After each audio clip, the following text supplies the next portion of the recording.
Salut Samir. Salut à toi qui nous écoutes et bienvenue dans ce nouvel épisode de la systémique du bonheur. Alors, on dit que c'est un nouvel épisode, mais c'est la suite de l'épisode précédent. Absolument. On t'avait Ouais, promis de pas prendre 2 heures de ton temps, donc voilà le deuxième épisode. exactement. Ouais. Voilà la suite. Comment vas-tu, Alors, Julien? bah ça va bien. Écoute, on va reprendre là où on s'était arrêté, du coup la semaine passée, sur le Exactement. précédent épisode, sur ce sujet justement de la bonté et comment la bonté pouvait justement transformer ta vie, mais aussi la vie des autres et en fait faire progresser l'humanité dans le bon sens. Mhm. Et donc on va reprendre sur ce sujet-là, on va aller voir les autres points. Et la semaine dernière, j'avais évoqué rapidement qu'on allait se parler du bonheur eudémonique. Mhm. Alors, donc pas démonique, hein, le prénom Monique, mais vraiment eudémonique. Et c'est pas démoniaque non plus, hein, bien à Ouais. prendre en Oui, parce compte. que Ouais, il y vas-y a des Samir. gens qui comprennent mal quand tu dis eudaimon, parce que ça vient d'eudaimon, Eudaimon, ouais, eudaimonia. tout à fait. Ouais. Ouais, tout à fait. Et ça, en fait, ça n'a strictement rien à voir. Et si on regarde un petit peu d'où est-ce que ça vient, bah ça nous vient de Platon, ça nous vient d'Aristote, ça nous vient du stoïcisme, en fait, Mhm. qui amène justement des concepts qui sont super importants. Et ici, on va voir par rapport à ce bonheur eudémonique qu'il y a différentes formes de bonheur. Et d'un côté, on a ce qu'on appelle le bonheur eudémonique, qui est la réalisation de soi, les valeurs individuelles, par opposition au bonheur hédonique, qui est le bien matériel et l'expérience en fait physique, et la tendance à la diminution du bonheur hédonique malgré l'accumulation des richesses. Mhm. Donc ici, qu'est-ce que ça veut dire? Ça veut dire que on a un bonheur qui peut être beaucoup plus stable et un équilibre personnel de bien-être, de réalisation de soi, qui s'il est basé sur l'utilisation et nous ce qu'on appelle l'opérationnalisation des valeurs, de nos besoins, de ce qui compte vraiment à nos yeux profondément, et ben en fait on développe ce type de bonheur eudémonique. Si par contre on est orienté sur faut que j'ai plein de fric, faut que j'ai une grosse bagnole, faut que j'ai une grosse maison, faut que j'ai des fringues qui coûtent une blinde, faut que j'ai le dernier iPhone, faut que j'ai le dernier Samsung, faut que ceci, faut que cela pour être heureux, bah en fait, ce qu'on observe, et probablement que tu as déjà fait ce constat-là, c'est qu'on est sur un bonheur dit hédonique, et ce bonheur-là, il est très éphémère. Parce que tu as une pression interne qui est présente jusqu'à ce que tu obtiennes ce que tu désires. Tu as un shot de dopamine quand tu obtiens ce que tu désires, et très rapidement, l'appréciation de ce que tu as va en fait aller en diminuant, et il va falloir que tu rajoutes des nouvelles choses pour reconnecter justement à ton bonheur hédonique. Et ça, si jamais t'entretiens trop ce bonheur lié à l'hédonisme, du coup, il y a des chances que t'aies mis de côté ton bonheur eudémonique. Et celui-là, en fait, c'est celui sur lequel il faut compter le plus, parce que c'est lui, en fait, qui va t'apporter du bonheur, de la joie, de la stabilité, de l'équilibre sur le long terme, et peu importe, en fait, le contexte dans lequel tu te trouves. Et ça me fait penser, je l'avais déjà évoqué dans d'autres podcasts, mais ça me fait penser à cette interview. C'était un journaliste qui était parti en Afghanistan, je crois, Mhm. Mhm. et qui avait interviewé des habitants dont la ville, en fait, avait été totalement détruite par la guerre. Et il avait vraiment posé la question, je comprends pas trop, vous êtes dans un environnement qui est très à risque, vous avez Mhm. perdu tout ce que vous aviez, et je vous observe et vous souriez, vous rigolez, vous partagez ensemble. Et en fait, la personne qui avait été interviewée avait dit, mais pas grave, en fait, tout ce qu'il y a autour, c'est pas grave. Ce qui est important, c'est les gens avec qui on est, c'est le fait qu'on soit vivant, le fait que on va pouvoir reconstruire, le fait qu'on va pouvoir faire tout un tas de choses. Et du coup, on avait vraiment cette représentation de je vis selon mes valeurs, je vis selon ce qui est important à mes yeux, et finalement, je me détache de ce qui se passe autour de moi. Ouais. Donc, ça, voilà, c'était le petit truc que je voulais rajouter par rapport à ça. Parce que si tu développes justement toute cette bonté, cette gratitude comme on t'en a parlé dans le précédent épisode, tu vas pouvoir renforcer justement la présence de ce bonheur eudémonique à l'intérieur de toi.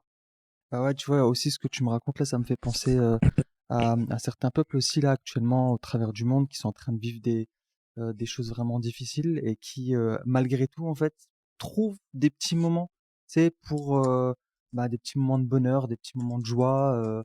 Ils essaient de profiter en fait de certains moments et en fait des fois t'as des personnes qui profitent de ces images-là pour dire bah non, regardez, c'est la preuve que tout va bien pour eux, tu vois. Mhm. Alors que non, en fait, c'est juste qu'ils se sont adaptés et que en fait, c'est un petit peu comme si le focus était mis sur autre chose à ce moment-là, Tout à fait, tu vois?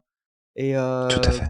parce que le système a besoin d'équilibre, parce que c'est aussi leur manière de tenir face, à l'adversité.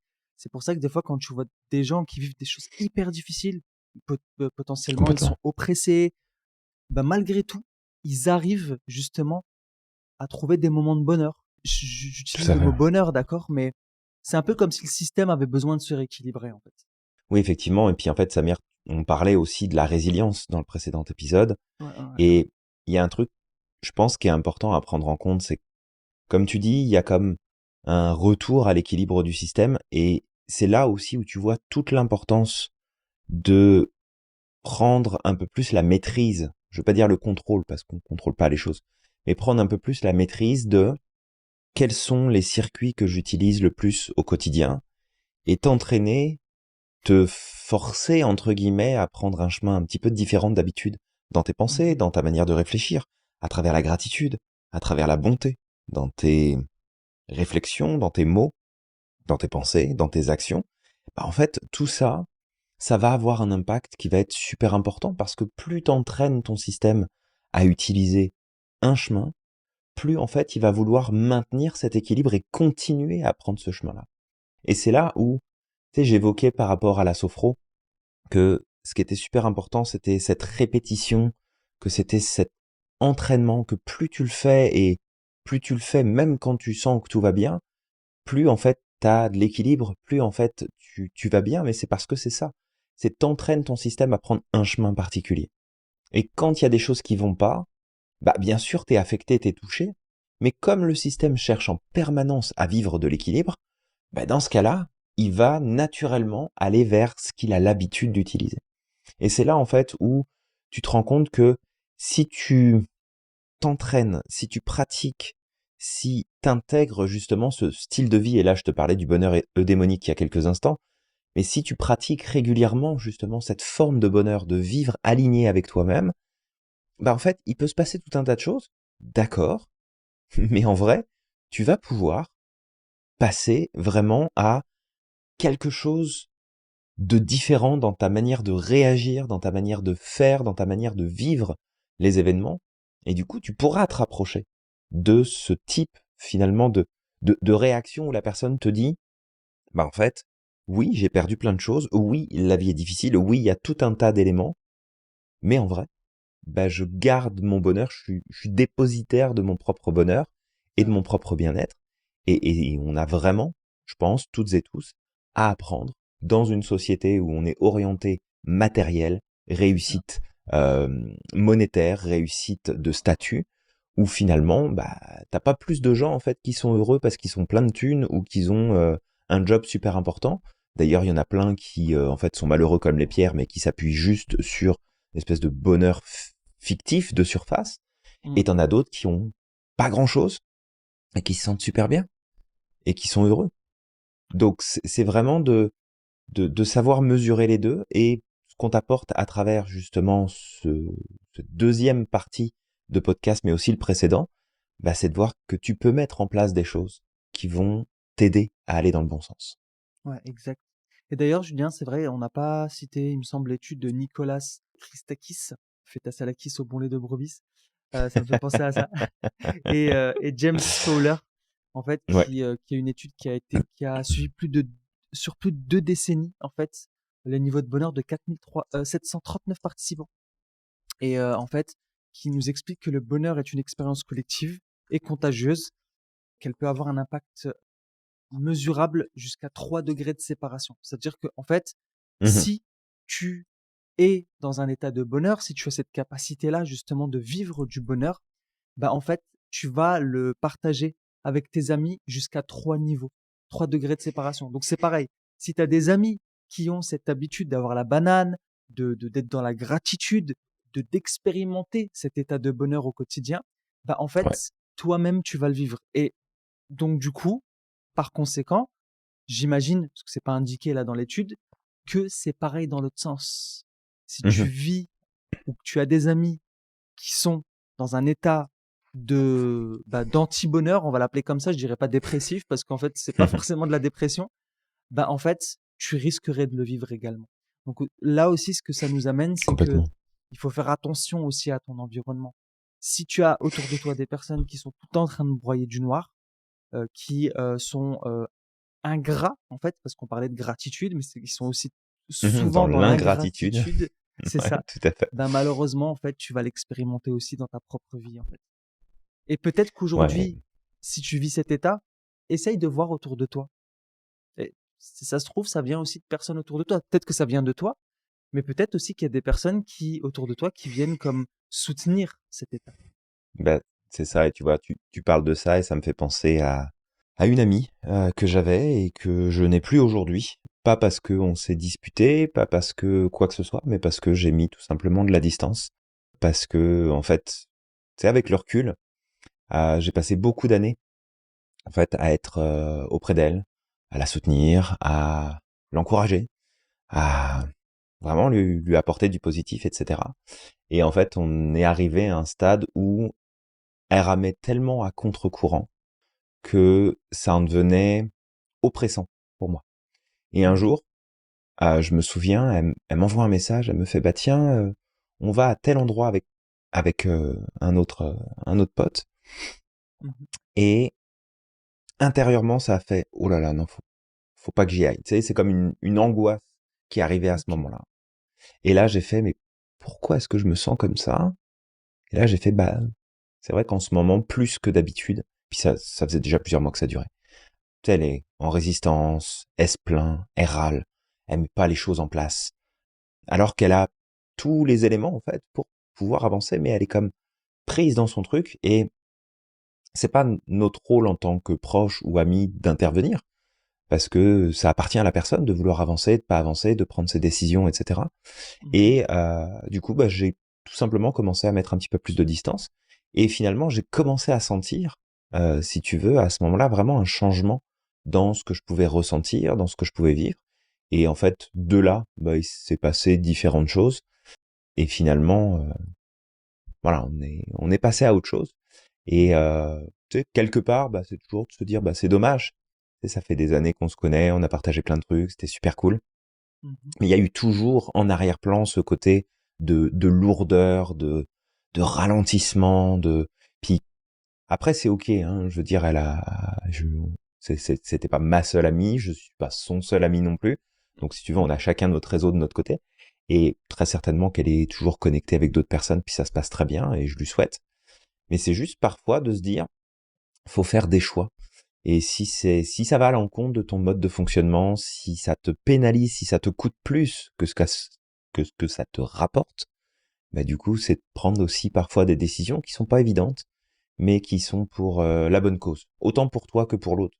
Parce que quand tu Exact. te forces de toute façon à faire quelque chose sous prétexte que bah la personne compte pour toi, que t'aimes quelqu'un, et que tu te dis bah en fait je vais continuer, mais bah non en fait parce que tu vas apporter probablement plus de négatifs dans tes réactions. Tu sais, ça va ternir en fait ce qui va se passer. Donc prendre la distance. Puis si ça doit se maintenir avec la distance, bah c'est cool. Puis si ça se maintient pas, bah c'est pas grave. On est 7,5 milliards d'humains sur C'est ça. Terre. Je pense que il y a plein d'autres personnes qui méritent d'avoir ton attention et ton temps. C'est Et ça. toi aussi, Exactement. tu mérites d'avoir de l'attention et du temps de personnes qui vont justement matcher, qui vont partager des ondes équivalentes de positif, d'envie Mm. de progresser, d'aller de l'avant. Voilà, petite tranche de vie, petit partage. Exact. Merci Julien. De rien. C'est un super partage là et au moins ça permet aux personnes qui nous écoutent de se projeter, c'est d'avoir une image en fait de ce qui a été partagé juste avant et peut-être Mm, même qu'ils se reconnaissent dans des histoires qu'ils ont vécues ou qu'ils vivent actuellement. Et, tout à fait. Ouais. et du coup, bah voilà, avant de passer à l'impact des relations sur la santé, juste de conclure en fait cette partie-là Mhm. que cette idée du bonheur partagé, elle a été prouvée par des études sur des milliers de personnes, que forcément c'est Mhm. une étude qui est très inspirante et qui souligne l'importance de nos interactions avec les autres. Et ça, de toute façon, on n'arrête pas de le répéter. On est des animaux sociaux, on a besoin Mhm. des autres pour pouvoir vivre. Tu sais, tu peux être un sauvage et dire, moi, j'ai besoin de personne, je pourrais vivre au milieu de nulle part.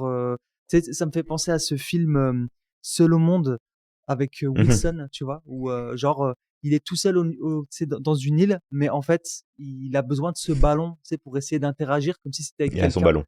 C'est ça. Ouais, tout à fait. Et si c'est pas un ballon, c'est un ami imaginaire, tu vas, je sais pas. C'est juste que on a besoin d'interaction sociale à un moment ou l'autre, même si on De toute aime façon. rester seul. Mhm. Vraiment. Si Ouais. c'est pas une personne, c'est un animal, c'est des animaux, c'est peu importe. Non, on Mm. a besoin de connexion. On n'est pas fait pour être tout seul, de toute façon. C'est ça. On n'est pas. Et puis, en plus, la solitude, on l'avait déjà en plus partagé dans un autre podcast, je me souviens. Ouais. Mais la solitude, l'isolement, par exemple, a été une des stratégies de torture les plus dévastatrices pendant la guerre Oui. du Vietnam, Mm. où justement ceux qui étaient capturés étaient mis en cage et laissés en plein milieu de la jungle pendant des semaines et des semaines et des semaines. Et en fait, peu importe finalement le contexte dans lequel tu te retrouves seul, ça provoque une dégénérescence de ton système nerveux. C'est ça. Et en fait, tu finis par complètement déboulonner, à force justement de rester tout seul. Mm. Donc, on est fait effectivement pour connecter. Alors Samir, tu parlais de l'impact des relations sur la santé, justement, Exact. par rapport à ça. Euh, il y a une étude de l'université d'Harvard qu'on avait pris Mhm. en note justement sur le développement adulte. Et en fait, il y a eu des révélations que les hommes âgés de 42 ans à 77 ans, ayant peu de relations sociales de qualité, donc soit des célibataires, soit peu d'appartenance à des groupes, ou en tout cas moins de si proches autour, étaient plus susceptibles de souffrir d'un AVC, alors non mortel, et de décéder par suicide. Parce que le suicide est plus important chez les hommes que chez les femmes. On en avait déjà parlé, d'ailleurs, dans un autre Exact. podcast aussi. Ouais. Décidément, on se répète, hein, Samir. Euh, Tout en est lié, fait, tout est lié, Julien. voilà, on a vraiment noté que chez les hommes de 42 à 77 ans, plus de risques d'AVC, plus de risques de suicide, plus de risques de maladies cardiovasculaires. Donc c'est quand même des éléments qui sont assez importants, qu'il faut prendre en compte. Ça ne veut pas dire que les femmes ne sont pas touchées là-dessus. Là, on parle d'une étude qui a été menée auprès des hommes, mais très certainement que si on mène une étude aussi auprès des femmes, on va avoir d'autres choses qui vont ressortir, peut-être d'autres troubles de santé, parce que qu'on le veuille ou pas, il y a quand même des différences de fonctionnement, il y a des différences hormonales, il y a plein de différences entre des hommes et des femmes, et donc on n'est pas enclin à avoir les mêmes troubles, les mêmes difficultés, les mêmes problématiques, même si on partage énormément de choses en commun.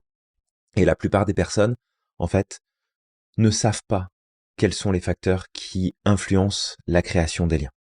Il y a l'aspect instinctif. Donc là, c'est vraiment autour de l'influx nerveux, c'est le côté instinctif de connexion. Il y a l'aspect affectif. C'est tout ce qui va être familiarité ou sentiment de sécurité qui est provoqué par les personnes aussi qui nous entourent.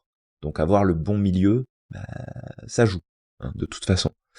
Intellectuel, savoir si on est pour ou contre une relation, ça va jouer tout le comparatif et tout le pilier logique qu'on va utiliser.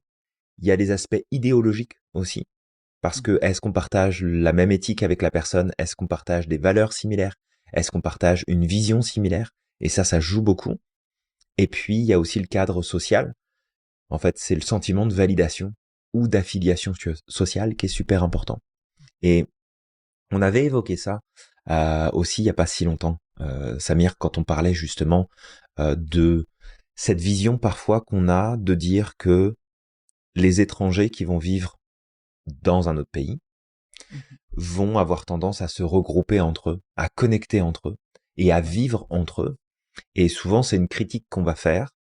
Et d'ailleurs, souvent, c'est cette critique qu'on fait quand soi-même, on n'a jamais vécu à l'étranger et quand soi-même, on n'a pas spécialement voyagé. Parce qu'en fait, que tu sois français, espagnol, péruvien, russe, allemand, algérien, marocain, congolais, Mmh.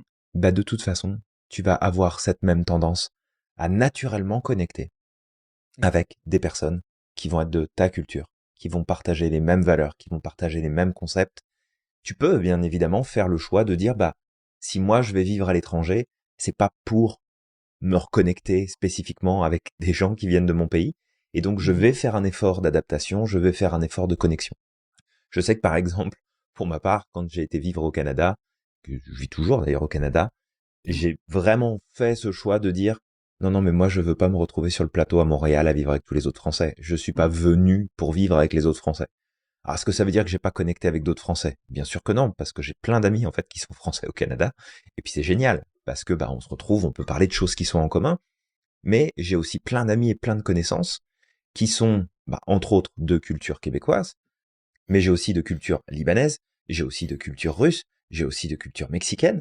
Fait, en fait, tu peux connecter avec tout un tas d'autres personnes, mais c'est de comprendre que par un besoin vraiment intrinsèque, tu vas naturellement connecter avec les personnes qui vont partager et qui vont te reconnaître en tant qu'individu, parce que qu'on le veuille ou pas, peu importe notre nationalité, c'est vrai qu'il y a des nationalités qui vont être beaucoup plus, qui vont avoir peut-être beaucoup plus de difficultés que d'autres en termes de racisme, en termes de rejet, etc. Mais finalement, on en prend tous plein la tronche. Et Mmh. même nous, tu vois, en tant que Français, où on se dit, bah, tu viens vivre au Canada, au Québec, ça parle le français, donc normalement, ben en fait, non, tu le sens bien. Tu sens bien que t'es pas du pays, tu sens bien que t'es pas de cette région. Il y a des gens qui t'accueillent qui sont adorables, et puis il y en a d'autres où tu vois bien que Il y a un bah, problème, ouais. t'es différent. Ouais. Et c'est ok en fait. C'est ça aussi qu'il faut se dire, c'est que ta réaction face à ça, bah elle est aussi super importante.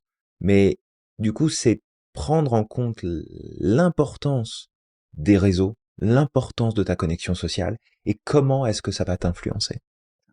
Et le nombre, en tout cas bah, dans mon expérience, mais le nombre de Français que j'ai pu croiser quand j'habitais à Montréal, qui ont finalement pris la décision de dire bah non en fait je me sens pas bien ici, les gens sont cons, je vais retourner en France. Bah oui mais regarde comment toi tu t'es intégré. Tu continues de parler comme un Français, tu continues d'agir comme un Français, tu continues à faire des choix comme un Français, tu continues à critiquer comme un Français, tu continues à vivre juste dans la communauté française. Tu peux pas dire après derrière que en fait on t'a pas intégré et puis que t'as pas pris ta place. Parce qu'il y a Ouais. aussi plein de choses qui t'appartiennent et ça c'est vraiment un élément qui est important à prendre en compte. Et du coup, bah, voilà, c'est de te dire, je fais des choix, je sais que j'ai besoin de connecter avec d'autres, et en fonction de mon expérience, je vais rester, je vais partir, peu importe.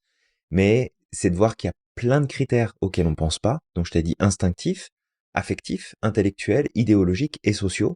Ces 5 points-là, ils t'influencent dans ta manière de connecter à ton environnement.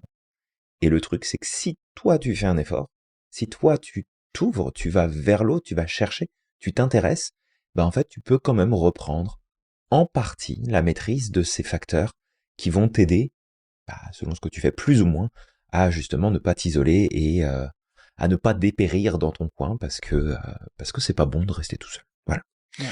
Bref, je veux pas trop Ouais. m'éloigner, Ouais. je suis en Non, forme ce matin. C'est le café qui c'est doit faire ça, je pense. c'est correct, mais c'est très bien, c'est très bien. Moi, je bois pas de café, donc je fonctionne un peu plus ralenti, tu sais, au ralenti le matin. Mais C'est bien, ça mais équilibre le podcast. C'est cool. c'est ça. Mais sinon, ouais, ça me rappelle des choses, parce que ce que tu dis là, l'importance de se regrouper en communauté. Quand je suis arrivé ici aux États-Unis, Mhm. bah, c'est pareil, tu vois. C'est vrai que j'ai rencontré aussi des Français, parce que c'est des Français aussi qui nous ont aidés à trouver un appartement au début. Mhm. Tu vois, j'étais sur Facebook, donc ça a été d'une très grande aide au début, mais en fait, j'ai vite saturé au bout Ouais. d'un moment. Encore une fois, c'est pas un souci, mais c'est juste que j'avais besoin de voir autre chose. En fait, quand je suis venu ici pour du changement, pour voir autre chose, pour penser autrement, pour me connecter à à une culture qui est différente. Ben c'est ça. Et c'est, et tu vois, les premiers mois là, quand je suis arrivé, en fait, ces personnes qui nous ont aidés à venir, ils nous ont intégrés dans tout leur Mhm. réseau français. Il y avait que ça, en fait. C'était Ouais. French Meetup tous les week-ends. Tiens, je vais te connecter avec telle française, tel français, tel ceci, tel cela. Ce qui fait qu'au bout d'un moment, j'ai fait, bah, en fait, là, j'ai pas vraiment l'impression d'être aux States, en fait. Je suis avec les mêmes Mhm. comportements, il y a les mêmes patterns qui reviennent. Tu sais, ça m'a vite fatigué, en fait. Pendant un moment, tu sais, j'ai eu le comportement inverse de vas-y, j'ai plus envie de les voir, tu vois. C'était comme ça que j'avais réagi parce que j'ai saturé très vite. Et après, je me suis reconnecté avec eux ou parce que j'avais pris un peu plus de distance à ce moment-là. J'ai pris le temps de m'établir et tout. Et Ouais. c'est drôle parce que je retrouvais les mêmes discours.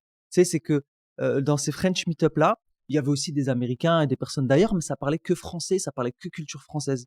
Et je me rappelle de une des personnes que j'apprécie énormément, hein, mais tu sais, qui était là, qui commence à raconter à une américaine qui parle français, qui lui dit oui, en France, il y a des personnes de certaines cultures qui sont que communautaires, qui se mélangent pas avec les autres, etc. Alors qu'elle faisait exactement la même chose. T'as regardé un Et peu ce que ça, tu fais, toi, c'est ou exactement ça. Tu sais, Julien, elle c'est faisait ça? exactement la même chose. Chaque semaine, c'était tarot. Chaque semaine, c'était de la pétanque. C'était que des trucs en français, tu vois. Donc mais tu vois, et je me disais, mais tu Ben te rends oui, compte de ce que tu fais, tu vois? ben oui. Voilà. Donc, Oui, mais ok, moi, c'est différent. Oui, mais moi, c'est c'est ça. pas pareil. C'est exactement ça. C'est un truc de fou. Donc, Ouais. tu vois, c'est là que tu te Ben, dis, bon, c'est ok, après, hein. c'est humain. C'est ça, c'est humain, c'est ok. Ouais, Je, tout à je fait. juge pas ça, mais dans ces conditions-là, reproche pas aux autres, c'est de faire la même chose. Et c'est vrai que c'est des comportements et des discours que j'ai entendus Mais chez oui, d'autres mais oui. Français, de critiquer ce qui se passe en France, de dire ouais, mais en fait, il y a des gens qui sont ultra communautaires et qui se mélangent pas, alors que toi, ici aux États-Unis, Mhm. quand tu vas aller dans des restaurants, c'est que des restaurants français. Tu veux retrouver exactement le même pain qu'il y a en France et tu te mélanges qu'avec des francophones. Donc, au bout d'un moment, bon, pose-toi aussi les questions, tu vois.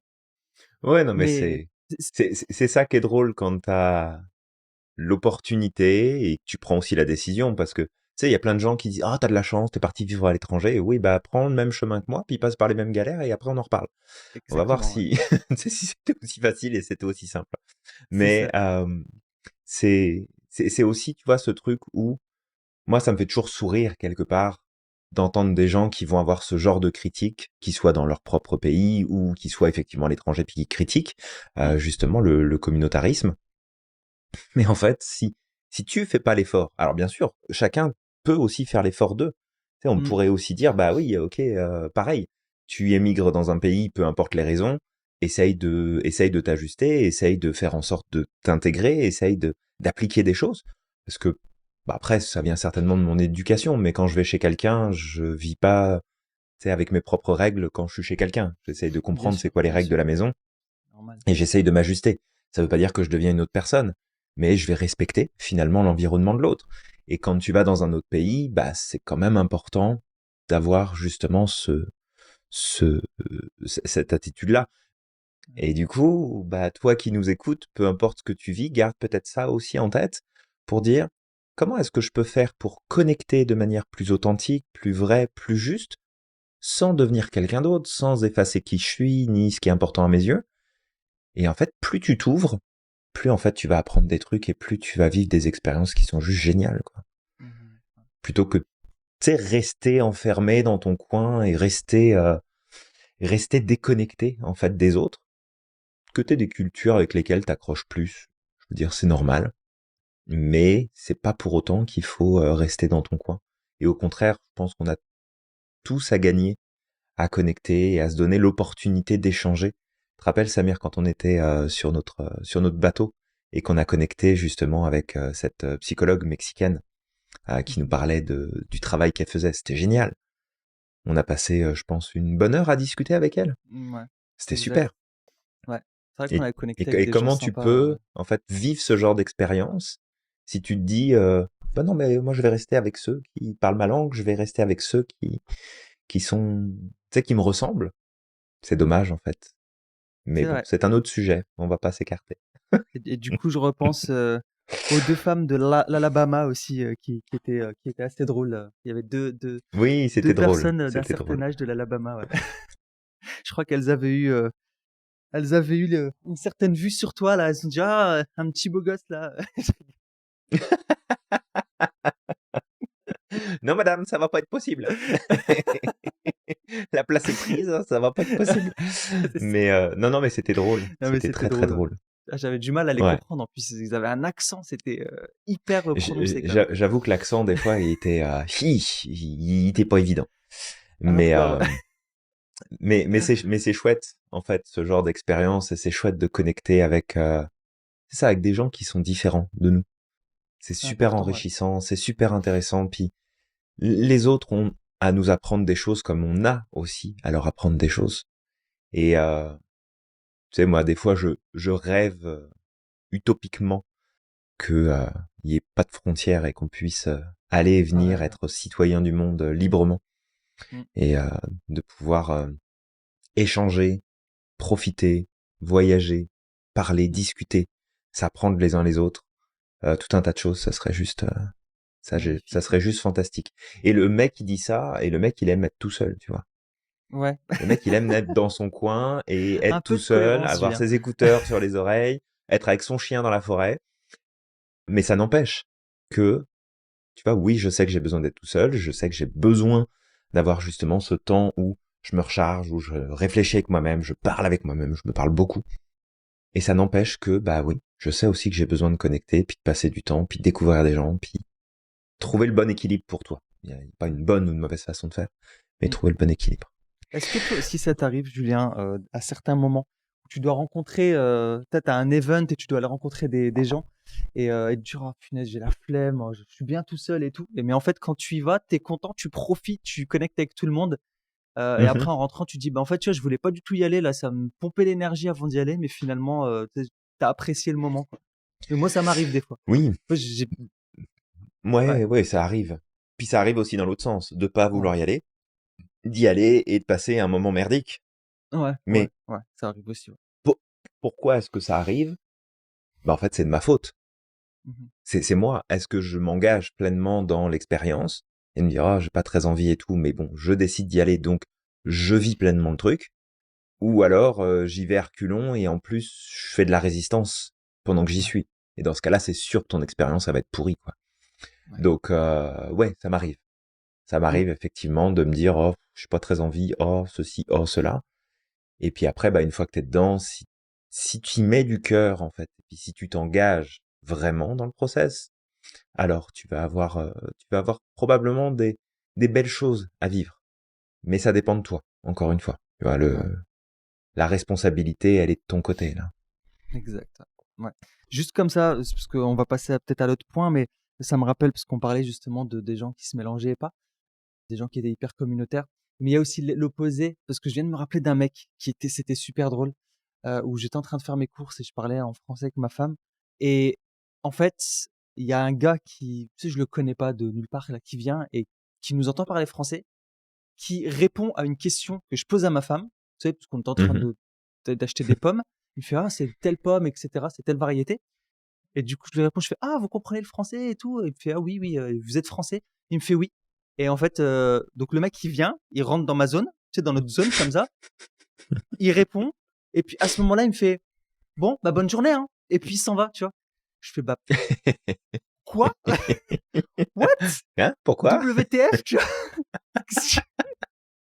Ok, tu vois, Ouais. le mec il veut pas parler. En fait, c'était drôle, mais parce que il y a aussi ce profil de personnes qui viennent et qui disent moi je ne veux pas du tout me mélanger avec les Français.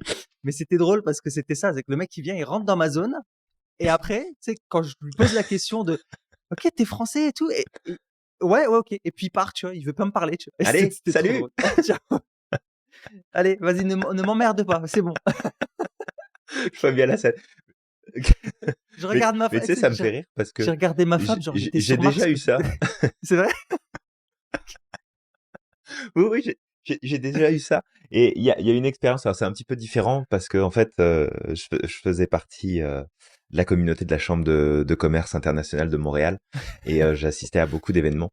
Et en fait, à un moment donné, je croise un monsieur et bon, bah, tu sais, on se rencontre et puis on commence à parler. Puis je vois qu'il fait partie d'une certaine compagnie. Et je lui dis, ah bah c'est cool, je connais une de vos collègues très très bien. Et puis tu sais, je commence à lui parler. Et en fait, comme il sentait que de toute façon, bah il y aurait pas d'affaire à faire avec moi puisque je connaissais déjà Ok, quelqu'un. Et ben en fait, je lui parlais. Le mec, il a tourné la tête et il a fait, ah salut, ça va? Et il s'est barré. ok. Ah, Et en fait, moi c'est j'étais là, je lunaire. fais, mais il est sérieux? C'est lunaire, ouais. Je te jure, c'était lunaire le truc. C'est Ah, comme, à la magnifique. rigueur, tu sais, dis-moi, ah bah ok, bah tu connais déjà telle personne, fait que je vais continuer à les réseauter avec d'autres personnes puisque de toute façon t'es déjà en lien avec. Mmh. Non, non, même pas, ni merde, ni au revoir, ni quoi que ce soit. C'est comme je tourne la tête, salut, et vraiment il dit bonjour à quelqu'un d'autre et il me laisse là comme ça en plan. J'étais là, je fais, ok, bon, pourquoi pas. Je pense qu'on n'a pas les mêmes valeurs, donc c'est très bien si on continue pas de communiquer ensemble. Ah bah, Mais écoute, c'est drôle des fois. Je te jure, il y a des trucs qui se passent qui sont vraiment très drôles.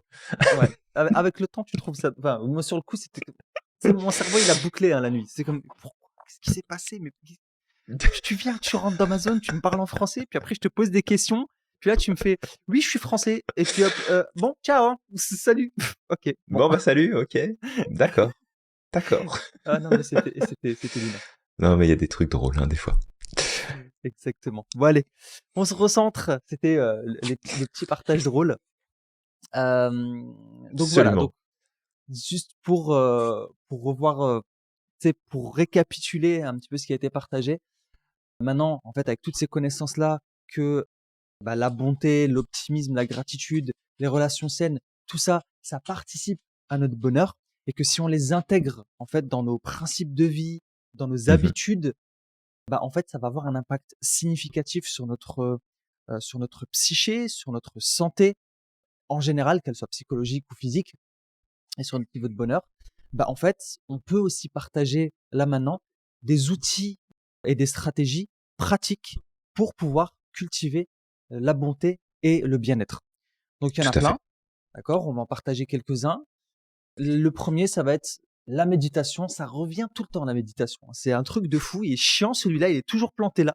C'est, c'est l'ami que tu retrouves à tous les Ouais, il events là. s'invite tout le temps. T'as C'est rien ça. demandé, il s'invite tout le temps. Exactement. Et, et peut-être particulièrement, on va parler de la méditation de l'amour bienveillant. D'accord? Qui Mhm. est certainement une forme de méditation qui est un peu différente que je connaissais pas avant. Donc en fait, c'est une pratique qui est axée sur le développement de sentiments de bonté et de compassion vis-à-vis de Mhm. soi et vis-à-vis des autres. En fait, tout à l'heure, on a parlé des télomères Simpson, d'accord? Je rigole encore Absolument. une fois, mais des télomères. Donc en fait, Reste poli, Samir. c'est ça. Donc chez les pratiquants réguliers de cette forme de méditation, mais je pense toute forme de méditation est bonne à prendre, d'accord? Ben en fait, on retrouve chez ces personnes-là des télomères qui sont généralement beaucoup plus longs. Pourquoi? Bah parce que comme on avait expliqué, les télomères, c'est une espèce de couche protectrice qui qui est là pour éviter que l'ADN et les cellules en fait fondent, que la bougie elle fonde beaucoup plus rapidement, pour reprendre l'idée. Tout à Bah fait. en fait, ça permet de faire en sorte que les télomères raccourcissent beaucoup plus lentement. Mhm. Donc en tout cas, ce qu'on a remarqué, c'est que chez les personnes qui pratiquent, bah, il y a des télomères plus longs, et chez les personnes qui ne pratiquent pas, bah, c'est tout le contraire. Tout à fait. Ouais. Complètement. Fait que, par rapport à ça, je vais réitérer, Mm. mais du coup, tu peux aussi tester la sophro, qui va Oui, oui, t'apporter ouais, énormément de exact. choses sur ce point-là, qui est une version plus active que la méditation.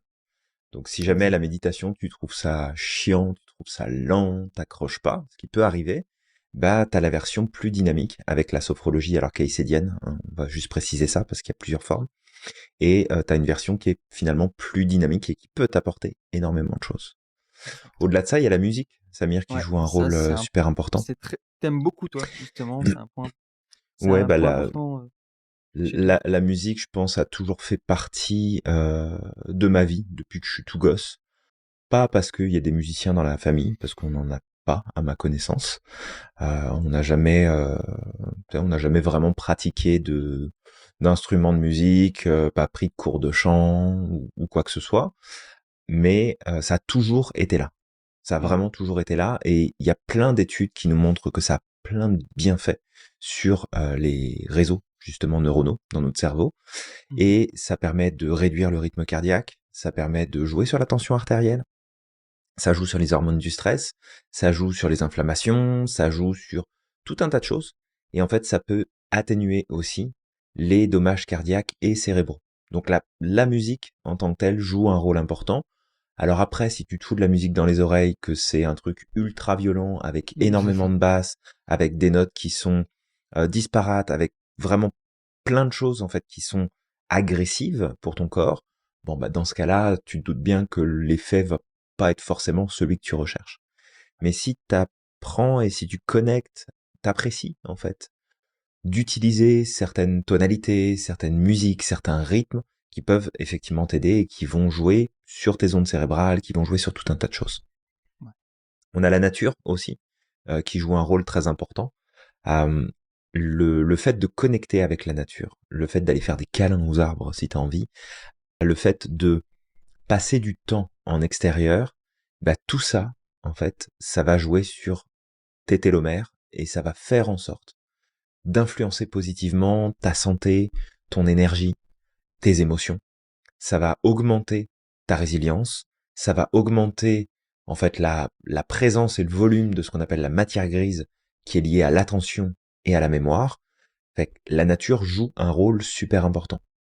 Mm. Et il n'y a pas très longtemps, je suis retombé justement sur une émission sur les troubles de la vue. Alors tous les deux on porte des lunettes Samir, donc il y a un côté génétique, mais il y a aussi un côté où la manière dont on interagit avec notre environnement influence énormément les problèmes de santé visuelle. Et le truc qui était super intéressant dans cette émission, c'est que ils ont vraiment mis au clair le fait que oui, on est beaucoup sur les écrans, que ce soit le téléphone, la télévision, la tablette, les consoles de jeux, etc. Mais en fait, ce qui pose le plus de problèmes, c'est le temps qu'on passe en intérieur à forcer notre vision de près. Et c'est pour ça aussi que, par exemple, dans une population comme on peut retrouver en Chine, on a énormément de personnes qui vont avoir de plus en plus de problèmes de vue, parce qu'en fait, il y a une emphase qui est tellement mise sur il faut lire, il faut apprendre, il faut étudier, que tu es dans un environnement qui est souvent mal éclairé, et tu forces tes yeux à être sur de la vision de près en permanence. Et que si on passait un peu plus de temps à l'extérieur, à regarder les paysages, à regarder les oiseaux voler, à regarder les animaux passer, à regarder à l'horizon, à profiter en fait de plus grands espaces et de jouer sur notre vision loin, eh ben on aurait beaucoup moins de problèmes de myopie. Donc c'est vraiment de te prendre en compte que la nature elle va jouer sur tes émotions, sur ton cerveau, sur ta vision, sur ta santé respiratoire, sur ta santé cardiovasculaire, sur ton énergie, sur ton bien-être. Ça joue sur tellement de points. Fait que, tu sais quoi, va dehors, installe-toi dans l'herbe, prends le temps, 1 heure là, plein air, respire, profite, mets un peu de musique si tu veux, mais connecte avec la nature, c'est super important. Tu sais, je parlais de la Chine, mais de l'Asie de manière générale, où il y a énormément d'emphase qui est mise sur les études, parce que on va pas se le cacher, hein, en Asie ils ont des performances scolaires qui sont Oui, très très oui, loin devant énormément de ouais, pays, mais le problème c'est que voilà, ils passent 12 heures, 15 heures par jour ouais, à lire, ouais, à être sur vraiment de la vision de près. Et du coup, il y a vraiment une corrélation qui s'est faite parce que ils sont pas dehors, parce qu'il n'y a pas la vision de loin, parce que il y a le manque de soleil. Et d'ailleurs, il y avait eu un élément qui était ressorti là-dessus. Puis après, on va Je suis sûr continuer, que tu as mais vu la même vidéo que moi, Léo Duff, qui parlait aussi de ça, euh, non? Il a je sais fait, pas si je l'ai vue ok. celle-ci.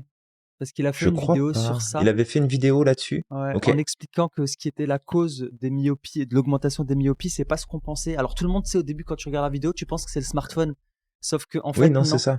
C'est ce que je Ouais, disais. C'est pas le, c'est pas le, l'informatique, les écrans, etc. Ça joue pas tant, en fait. ouais, C'est pas, ah, te mets pas trop près de la télé, ça va t'abîmer les yeux. Non.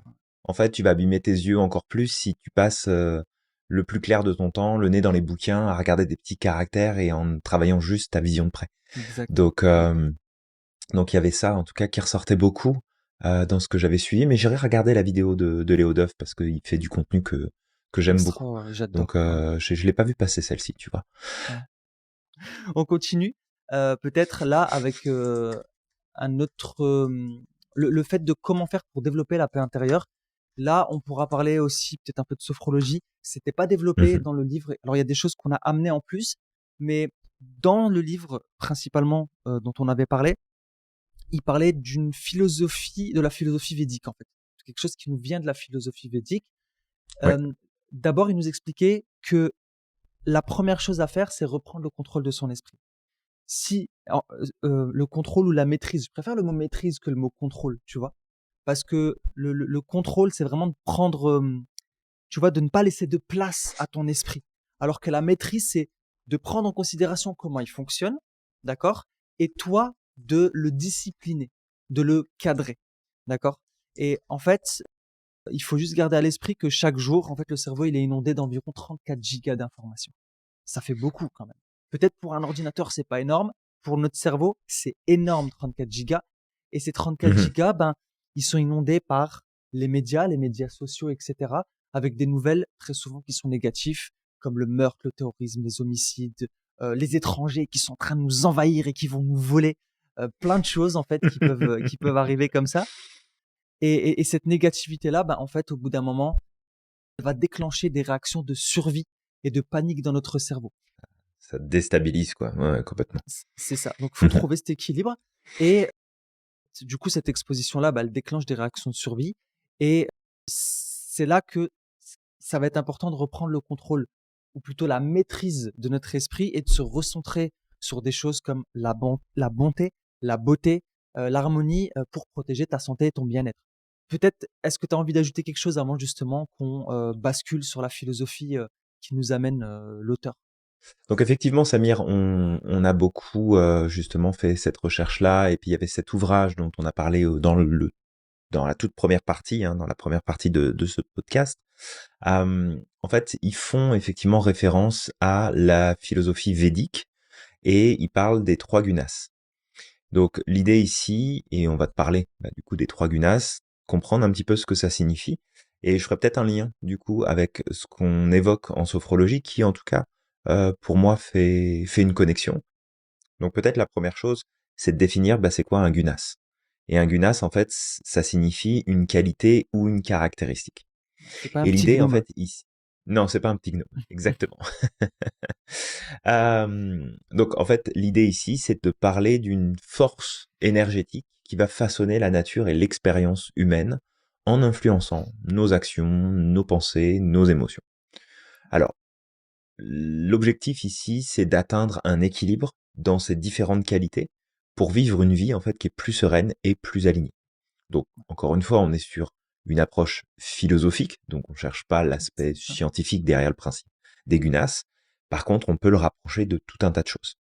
Mm. La première qualité, le premier gunas dont on pourrait parler, c'est la qualité de l'inertie, de la lourdeur, de l'obscurité, qui correspond en fait au tanas. C'est lié à l'ignorance et à la résistance au changement. Donc, quand on évoque ça, on se rend compte que oui, il y a de la résistance au changement naturel chez l'individu. Donc, en fait, c'est la mise en lumière, sous un cadre spécifique, de cette tendance qu'on peut avoir à rester bloqué, à stagner, à être dans le doute, le questionnement, la lenteur, l'apathie, l'inertie. Mm. Et c'est dans ces moments, en fait, où tu te sens sans énergie, où tu restes dans ton lit toute la journée, t'as envie de rien, t'as pas envie de bouger. Fait que l'idée, c'est que quand cette qualité-là, cette énergie-là est trop présente, en tout cas, dans la philosophie védique, ça nous dit que il faut que tu bouges plus régulièrement, même si c'est juste un tout petit peu. Mais en fait, on te dit bouge plus souvent, active-toi. Et le truc, c'est que si tu te fixes des micro-objectifs dans le quotidien et que tu décomposes toutes les tâches, toutes les actions en fait que tu dois faire pour éviter la surcharge, parce qu'on travaille beaucoup d'ailleurs en coaching, hein, on apprend à Mhm. découper les éléments pour les rendre plus accessibles. Et on peut aussi faire, par exemple, du yoga, de la marche en pleine nature, etc. Et c'est là où, en fait, tu te rends compte que, quelque part, ce que la science est en train de prouver de plus en plus et de remettre en avant, la philosophie védique, elle date pas d'hier, là. Bah ouais. Mm. Et il y a eu, de toute façon, et on le sait très bien, il y a eu cet écart où d'un seul coup, la science a dit non, la science c'est la vérité, il faut prendre ça, et il faut prendre tout ce qu'on est capable de mesurer. Mais en attendant, on a mis des années, des décennies, voire parfois des siècles à remesurer des choses qu'on expliquait déjà dans des approches comme la philosophie védique, mais qui étaient déjà expliquées, en fait, il y a déjà plusieurs milliers d'années en arrière, où Ouais. finalement, ça date pas d'hier. Donc c'est aussi ça, je trouve, qui est intéressant. Tu vois, des fois, c'est de se rapprocher de courants philosophiques, d'aller les redécouvrir et de se poser des questions et de se dire, finalement, je suis pas obligé d'adhérer en fait avec tout ce que ça peut dire. Je suis pas obligé d'adhérer au dogme qui peut être derrière ça. Mais il y a plein de vérités, il y a plein d'éléments qui sont super utiles et ça en fait partie. Alors Samir, je sais pas si tu veux prendre le deuxième Gunas. Ouais. Ouais, juste, je voulais rebondir sur ce que tu disais là, le fait Mhm, que effectivement, tu sais, il y a eu ce mouvement scientifique et la science, c'est hyper important. On adore justement se mettre au courant des nouveautés scientifiques, des recherches. Alors ça dépend, parce que la science est large. Il y a des domaines qui nous c'est touchent ça, plus on a que des d'autres. sujets C'est ça, comme la complètement. technologie, l'espace, et notamment notre discipline, justement le fonctionnement humain et la psychologie, les neurosciences. Donc, Mhm, donc voilà, mais c'est vrai que, comme tu dis, il y a eu ce rejet pendant un certain temps de ce savoir qui venait de l'époque, tout qui à venait fait. des courants philosophiques et parfois même des religions, où tu as des personnes qui disent: «Ah, de toute façon, les religions, c'est» il y a des gens qui disent ça, ils disent: «Les religions, c'est de la merde, toutes ces pratiques qui sont amenées par les religions, ça sert à rien». Alors que, bah, en fait, Mhm, aujourd'hui encore, la science démontre certaines choses, comme récemment, j'avais vu une étude sur le pouvoir de la prière, sur comment la prière, en fait, nous impactait très ouais, fortement dans notre manière de voir les choses, dans notre manière de vivre les difficultés, dans notre résilience et aussi dans notre niveau de bonheur. Donc, et encore une fois, tout à ça fait. dépend parce qu'il y a des gens qui prient mécaniquement, il y a des gens qui prient en étant connectés à quelque chose. Donc, tu vois, c'est aussi ça, ça dépend aussi ce qu'on met derrière.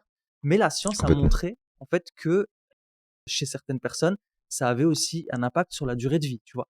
Donc, c'est juste pour dire que c'est important de reprendre sa place, tu vois, prendre un peu de Mhm, recul, de délaisser ces certitudes-là de moi, je sais, parce qu'il y a ça aussi, et il y a des extrêmes dans les deux sens. Hein. Il y a ceux qui sont très connectés aux philosophies anciennes qui vont rejeter la science, et il y a ceux qui sont mhm, connectés trop à la science et qui vont rejeter tout ce qui vient d'avant. Et tout à fait. non, il faut une connexion entre les deux. Et je pense que ce serait bien Et de c'est pas incompatible. réconcilier. Ouais, c'est Mhm, ça, c'est pas incompatible et c'est bien de réconcilier complètement. les deux. Et chacun a son domaine. Tu vois, la science, elle a son domaine, peut-être le domaine mondain de l'explication de ce qui existe, etc. Alors que ces philosophies de vie ou ces religions-là, eux, ont plus un aspect de comment, tu sais, trouver sa place, comment trouver du Ouais. sens, comment Mhm, travailler sur sa spiritualité, qui est important. C'est deux domaines qui sont, comme tu dis, pas incompatibles, mais qui complètement. peuvent être même complémentaires. Et je crois que c'est Einstein qui disait ça, qui avait Mhm, dit une chose comme quoi c'était complémentaire et que si on enlevait les deux, bah en fait c'était, on rentrait en fait dans des espèces d'extrêmes en tout à fait. fait. Ouais, Donc complètement. je vais partir sur le deuxième Gunas, hein, Julien. Mhm. À Je tes trouve souhaits. drôle ce mot, Gunas. Oui, il est assez drôle. Espèce de Gunas, Julien, je sais pas, espèce de Gunas. Ça pourrait. Donc, le Reste poli, hein, s'il te deuxième, plaît. Non mais oh. donc c'est la deuxième qualité, en fait, qui est, encore une fois, on parle de Gunas, parce que c'était la traduction, c'est qualité. Donc, c'est la qualité du mouvement, d'accord, de l'action, de l'agitation, qui correspond au rajas. Ça représente l'énergie dynamique, mais aussi la Mhm, passion et l'impulsivité. On fonctionne comme ça. On a tous, dans certains domaines, on va agir de façon impulsive, de façon passionnelle, etc. Et ces ouais, qualités, en fait, sont, sont deux aspects d'une même pièce. Ils peuvent être très négatifs si on ne les maîtrise pas, s'ils prennent trop de place, et ils peuvent tout à être fait. très positifs si nous, on les contrôle, euh, si nous, on les maîtrise, en fait. Ouais, Donc, complètement.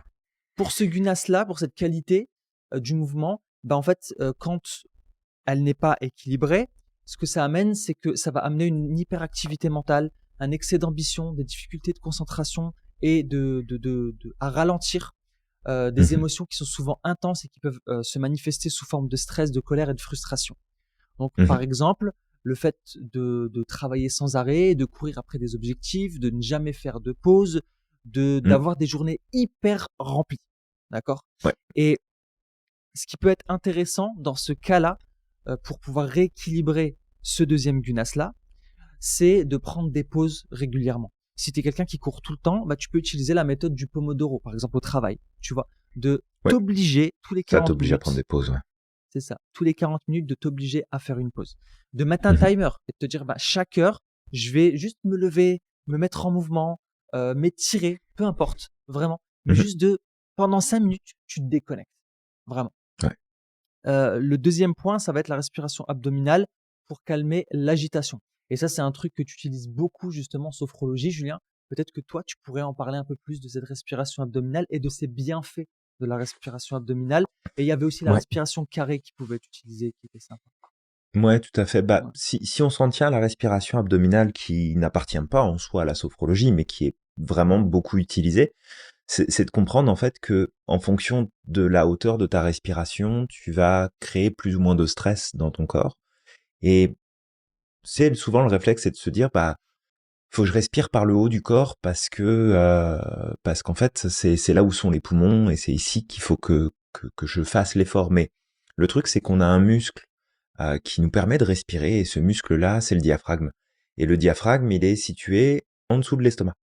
Donc c'est vraiment au niveau du ventre et c'est comme un muscle qui est plat, qui est vraiment juste en dessous de toute la partie de la cage thoracique et il fait un mouvement qui va vers le bas et qui remonte et c'est ça en fait qui va faire en sorte que l'air soit pris et qu'ensuite l'air ressorte. C'est pas tes poumons Mm. qui font le office de muscle finalement. Tes poumons sont des organes qui vont traiter l'air que tu respires, qui vont aller chercher l'oxygène, qui vont repousser le dioxygène, etc. Mais le muscle techniquement qui te fait respirer, c'est le diaphragme. Et du Mm. coup, à chaque fois que tu respires, soit de manière claviculaire, donc c'est vraiment la partie haute, donc les épaules, le cou, la nuque, t'as vraiment l'air qui est bloqué ici, bah en fait tu oppresses parce que déjà t'as une mauvaise oxygénation, et puis en plus, bah t'as très peu d'air finalement que tu peux mettre. Si t'es sur une respiration plus thoracique, bah, ce qu'il faut voir, c'est que toute l'air que tu essayes d'emmagasiner sur cette partie-là crée des tensions dans ton dos, tout autour de la cage thoracique, puis ça vient comprimer aussi l'espace de tes organes vitaux, que ce soit tes poumons ou ton cœur. Donc, ça aide pas vraiment à pouvoir justement être détendu, être plus relaxé. Mais quand tu descends ta respiration au niveau abdominal, bah là, forcément, tu as beaucoup plus d'oxygène, tu as beaucoup plus d'air qui circule, tu as une meilleure donc du coup oxygénation, échange gazeux qui est beaucoup plus équilibré, t'évacues beaucoup mieux aussi tous les gaz que ton corps produit, donc dioxyde et autres, qui vont ressortir, et tu ne stresses pas, ou tu stresses beaucoup moins ton corps en respirant Mhm. comme ça. Et faire des petits exercices juste de respiration, ça peut déjà changer énormément de choses. C'est par exemple, tu as la cohérence cardiaque qui est une approche qui est super efficace. La cohérence cardiaque, elle fonctionne parce que tu travailles sur ta respiration. Et qu'en fait, quand tu regardes bien, tout ce qui est tension nerveuse, tout ce qui est stress, tout ce qui est vraiment cette pression que tu peux ressentir, elle est produite par ton système nerveux parasympathique. Donc Mhm. c'est une partie de ton système nerveux qui est autonome. Et parce qu'elle est autonome, tu peux pas, avec ton cerveau, dire à cette partie-là, je veux que tu te détendes, je veux que tu te reposes. En fait, la respiration, c'est l'une des uniques portes d'entrée directe pour influencer ton système nerveux parasympathique. C'est quand tu vas travailler ta respiration, quand tu vas adopter un rythme spécifique, quand tu vas maintenir ce rythme-là pendant au moins 3 minutes, parce que c'est une moyenne, donc au moins 3 minutes, bah en fait, t'envoies un signal dans ton système nerveux parasympathique que tu ne peux pas contrôler encore une fois avec ton cerveau, et bah à partir de là, en fait, tu as des changements physiologiques qui se produisent. Donc c'est super efficace en fait de travailler sur la respiration, c'est pas juste oh, ouais, vas-y respire un peu, ça va passer. Non, non, respire vraiment. Prends le temps de respirer. Et tu vas voir, ça apporte énormément de choses. Ouais, c'est quelque chose de tellement naturel qu'en fait, on ne mesure pas l'impact et l'importance, le pouvoir de la Mmh, respiration. Alors que complètement. tu sais, la respiration, tout comme l'hydratation, en fait, hein, tu sais, le fait de boire, etc., c'est vital, en fait. C'est vital et ta manière de respirer Complètement. va avoir un impact Complètement. sur, sur ta manière de voir les choses, ta manière de vivre tes émotions, de vivre ton expérience, en fait. Donc, Complètement. ouais. Donc Complètement. merci Julien justement pour ce partage-là. Et peut-être bah, Mmh. la dernière, c'est la pratique de la pleine conscience qui peut être également en lien avec la respiration parce que souvent aussi on lie les deux, la pleine conscience et la respiration. Donc qui peut t'aider à justement rééquilibrer ce deuxième gunas. Exactement. Mm. Alors le troisième, du coup, Ouais. ici, c'est le gunas de la qualité de pureté, d'harmonie, de clarté, d'équilibre. On est sur le sattva ici. Alors Mhm. ça te va pas, c'est toi qui vois, Ouais, c'est hein, ça. mais le sattva, il est associé à la sagesse, à la tranquillité, au calme, vraiment à cet état de lucidité. Et en fait, alors, les symptômes, si on peut parler de symptômes, plus Mhm. peut-être de ressenti, c'est tout ce qui est sentiment de paix intérieure, de clarté mentale, de calme émotionnel, de présence dans l'instant, de sérénité, d'accord avec nos choix. Donc c'est quand même plutôt vendeur en fait, hein, Ouais, ouais. comme état. Et méditer quotidiennement, ressentir de la gratitude pour les petites choses de la vie, pour les choses qui t'arrivent, les choses que tu fais, connecter avec les autres. Ben en fait, tout ça, c'est des éléments qui permettent de nourrir cette qualité à l'intérieur de nous. Mhm. Et les choses qu'on peut faire pour retrouver cet équilibre, bon, bah forcément, on a encore la méditation qui revient, la relaxation guidée, la gratitude qui revient, et puis un point qui est très important, et nous on forme de toute façon là-dessus nos coachs, c'est l'alignement entre les actions et les valeurs, c'est l'opérationnalisation alignée des valeurs, des besoins, des critères personnels, c'est de prendre le temps de réfléchir à ce qui est important pour nous, de poser des actions qui sont alignées avec ce qui est important pour nous, de la personne qu'on veut être, de ce qu'on veut faire ressortir. Et tu vois, tout ça, bah, encore une fois, c'est dans la philosophie védique, ça ressort dans les études, ça ressort dans nous ce qu'on enseigne sans forcément être connecté justement à cette philosophie-là, mais c'est des éléments qui sont tellement importants. Et je disais tout à l'heure que on pouvait faire un lien finalement avec ça, avec la sophro, alors sur peut-être un plan un petit peu différent, mais tu vois qu'il y a des connexions entre les deux. C'est qu'en sophrologie, on parle de 3 états de conscience qui existent. À forme de conscience, on a la conscience dite pathologique. C'est celle où Mhm. finalement, il y a rien qui fonctionne, on est dysfonctionnel, on a des problèmes d'équilibre psychologique, des problèmes d'équilibre émotionnel, des problèmes d'équilibre comportementaux. Et en fait, quand tu regardes, bah, tu as cette partie-là qui va faire beaucoup référence à ce qui va ressortir dans le premier Gunas, où finalement tu as vraiment ce déséquilibre, tu as vraiment ce problème où t'es coincé, t'es bloqué. Puis après, on a la conscience dite ordinaire, où là, on va effectivement peut-être retrouver du stress, de la tension, d'être un peu speed, de pas prendre le temps de se poser, etc. Mais qui est finalement encore dans la conscience ordinaire. On bascule pas dans la conscience pathologique, même si ça peut nous pousser dans ce sens-là. Et puis derrière, on a la conscience sophronique. Et la conscience sophronique, elle ressemble énormément, finalement, à cette qualité, à ce gunas du sattva, où on va avoir cette sagesse, cette tranquillité, cet équilibre, cet alignement.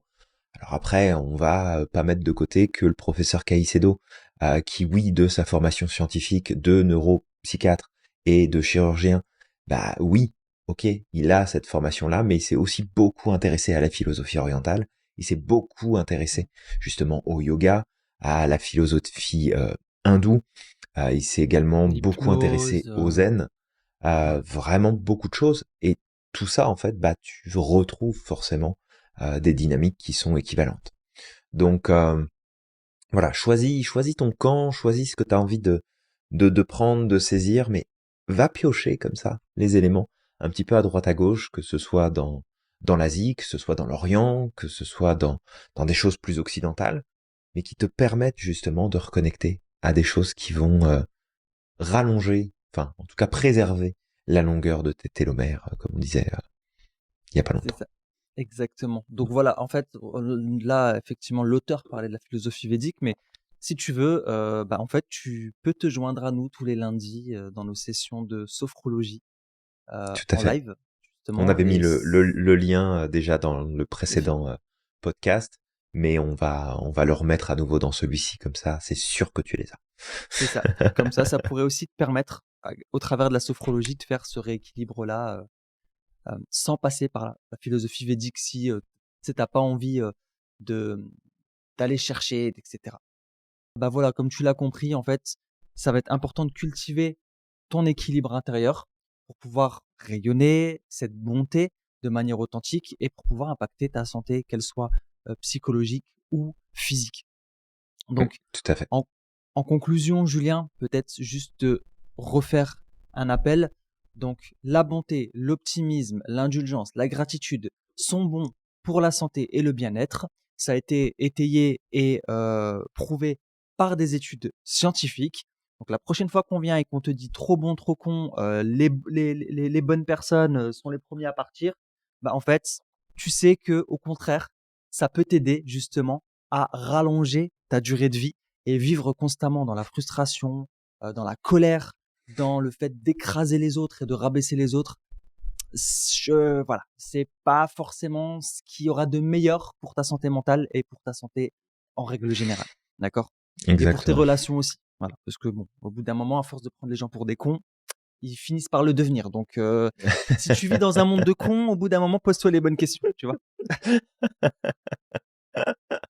Absolument, absolument. Donc, bah écoute, je pense qu'on a fait un bon tour hein, de tout ça. On a vraiment fait un bon tour.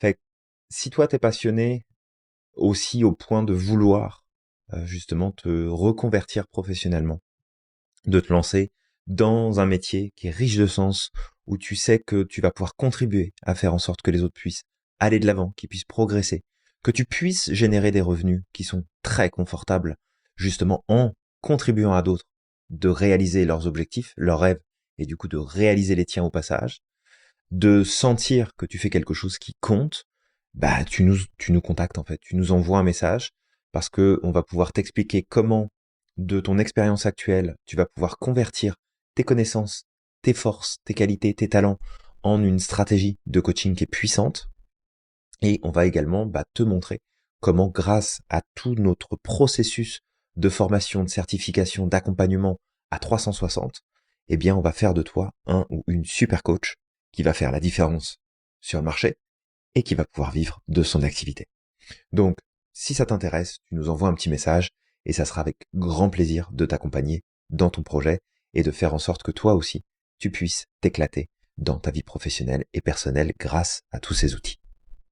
Exactement. Et bah, du coup, on va t'inviter à liker, commenter, partager ce podcast à un maximum de monde pour pouvoir propager un peu plus de bonheur et d'aider justement les personnes justement à pouvoir créer un peu plus d'équilibre et d'harmonie parce qu'on en a besoin.